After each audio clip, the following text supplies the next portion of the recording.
Icon star Allu Arjun Atlee కాంబినేషన్లో వస్తున్న భారీ బడ్జెట్ చిత్రం రాక ప్రస్తుతం సినీ ప్రియులలో తీవ్ర ఆసక్తిని రేకెత్తిస్తుంది. దీపికా పదుకొన్ హీరోయిన్గా నటిస్తున్న ఈ చిత్రాన్ని సన్ పిక్చర్స్ సంస్థ అత్యంత ప్రతిష్టాత్మకంగా 2 భాగాలుగా తెరకెక్కిస్తుంది. ఇటీవల ఈ సినిమాలో బాలీవుడ్ బాద్షా షారూఖ్ ఖాన్ ఒక పవర్ఫుల్ క్యామియో రోల్లో కనిపిస్తున్నారని, విదేశాలలో ఆయన సన్నివేశాల చిత్రీకరణ జరుగుతుందని వార్తలు విపరీతంగా ప్రచారమయ్యాయి. అయితే ఈ వార్తల్లో ఎలాంటి నిజం లేదని తాజా సమాచారం ప్రకారం స్పష్టమైంది. గతంలో అట్లీ షారుఖ్ కలయికలో వచ్చిన జవాన్ చిత్రం ఘన విజయం సాధించడంతో వారిద్దరి మధ్య ఉన్న సన్నిహిత్యం కారణంగానే ఈ ఊహాగానాలు పుట్టుకొచ్చినట్లు తెలుస్తుంది. ప్రస్తుతం ఈ ప్రచారానికి తెరపడడంతో వార్తల్లో ప్రచారం పొందినట్టే షారుఖ్ ఖాన్ ఈ ప్రాజెక్ట్లో భాగం కావడం లేదని క్లారిటీ వచ్చేసింది.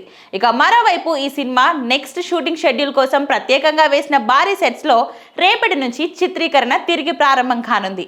అల్లు అర్జున్, దీపికా పదుకొనెలపై కొన్ని కీలకమైన సన్నివేశాలను ఈ షెడ్యూల్లో చిత్రీకరిస్తున్నారని, దీని ద్వారా దీపికా పాత్రకు సంబంధించిన ముఖ్యమైన భాగం పూర్తవుతుందని సమాచారం.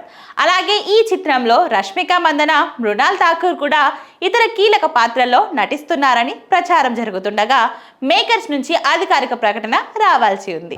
సాయి అభ్యంకర్ సంగీతం అందిస్తున్న ఈ చిత్రంపై రోజు రోజుకు అంచనాలు భారీగా పెరుగుతున్నాయి.